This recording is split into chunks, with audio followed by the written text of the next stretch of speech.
boss idol. Yung ampalaya daw, pagkapag sinausaw mo sa tubig na may asin, mawawala daw yung pait. Try natin kung legit. Lagyan natin ng asin to. Yan, ito yung tubig. Pero hindi siya mainit, no? Malinis yung tubig. Ayan. Minerals, waters.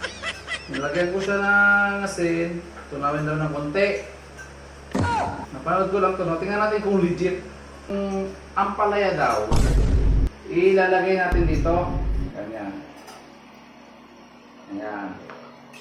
Bawa natin siya ng mga ilang minutes. Ayan.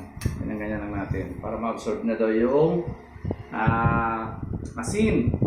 A few moments later. Makalipas ang ilang minuto, dikit siya oh. Tikman natin kung hindi na mabait. Kasi sabi nila hindi daw mawawala talaga daw yung pait daw nito nung ampalaya. Tikman natin mga boss idol kung talagang super legit siya. Ayan. Tikman ko nga kung super legit.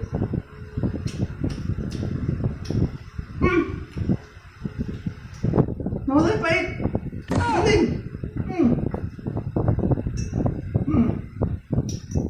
Grabe! Hawakan mo. Dali, hawakan mo. Sama mo na. Mama, hawakan mo na. Hindi ka isa kayo ni mama.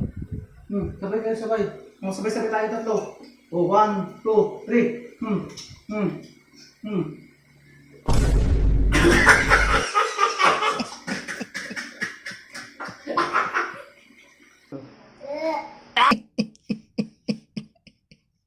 Ayan mga boss idol, kung nagustuhan niyo ang video ko, follow and share. Let's go!